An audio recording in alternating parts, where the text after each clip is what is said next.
tansurullaha yansurkum wa yuthabbit aqdamakum.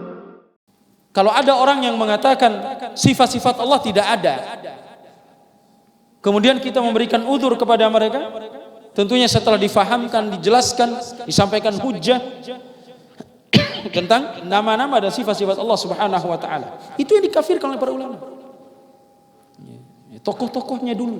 Adapun pengikutnya yang datang termasuk di zaman kita, itu tidak serampangan dikafirkan. Kecuali setelah iqamatul hujjah, setelah mereka difahamkan, setelah mereka tahu. Artinya mereka mengingkari perkara-perkara yang sudah diketahui secara darurat, artinya secara umum oleh kaum muslimin. Siapa yang masih memberikan uzur kepada orang-orang yang mengingkari kewajiban sholat misalnya, sekalipun dia sholat. Kalau ada orang yang mengatakan sholat itu tidak wajib, puasa itu tidak wajib, ini kafir, keluar dari Islam. Itu pun setelah kita tahu orang ini berilmu apa tidak.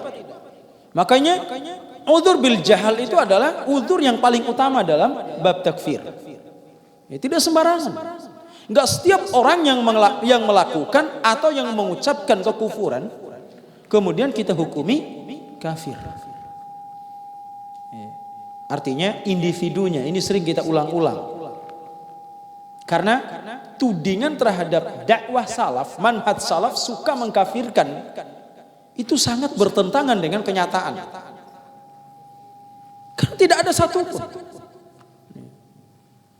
Kalau dakwah salaf mengatakan perkara ini bid'ah, perkara ini tidak ada contohnya, perbuatan ini merupakan perbuatan kufur, itu tidak melazimkan orang yang melakukannya kafir, dan tidak melazimkan orang yang berbuat perkara yang tidak ada contohnya dikatakan mubtadi', ahli bid'ah, sampai adanya iqamatul hujjah. Artinya tudingan mereka ini tudingan yang tidak berdasar. Siapa ahlu sunnah yang langsung mengkafirkan orang? Tidak.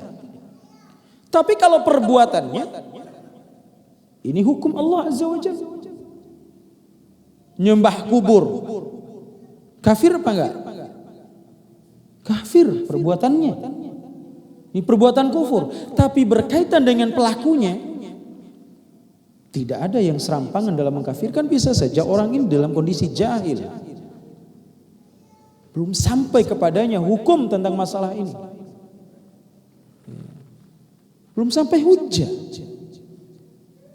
tidak serampangan kita kafirkan. Makanya bedakan antara perbuatan dan ucapan kufur atau perbuatan dan ucapan bid'ah dengan yang melakukannya. Berbeda hukum antara perbuatan dengan orangnya, ucapan dengan orangnya. Tidak mutlak kita ambil perbuatannya kafir atau kufur kemudian orangnya kafir, tidak. Kalau demikian adanya, maka akan sedikit orang-orang yang selamat dari kekufuran. Tapi wajib kita sampaikan.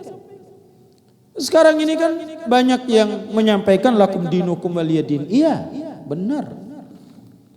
Tapi bukan berarti lakum dinukum waliyadin kemudian kita tidak punya kewajiban untuk menyampaikan. Kalau demikian artinya tidak boleh saling mengingatkan, saling meluruskan. Untuk apa Nabi diutus?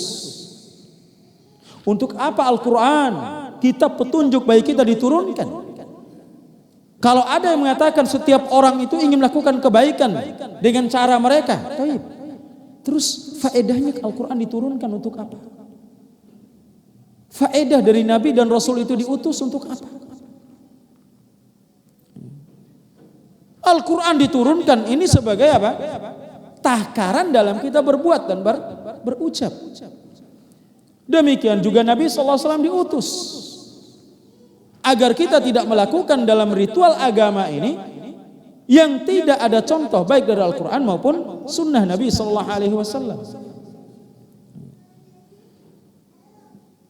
Bahkan ayyuhal ikhwah rahimani wa rahimakumullah, kata para ulama, sebagian ulama mengatakan termasuk pengkhianatan terbesar terhadap umat ini berkhianat dengan khianat yang paling besar terhadap umat ini adalah tidak meluruskan kesalahan mereka.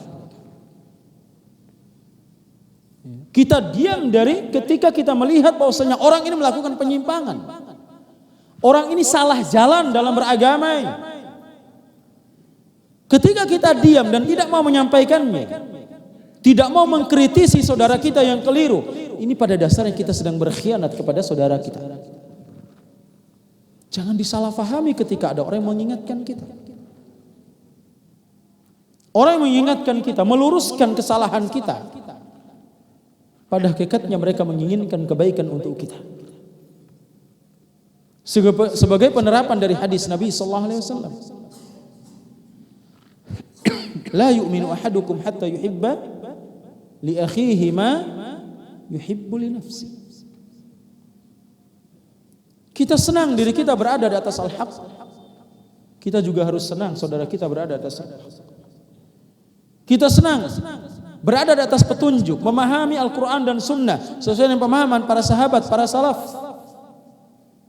Maka kita juga harus merasa senang saudara kita merasakan dengan hal yang sama dengan kita.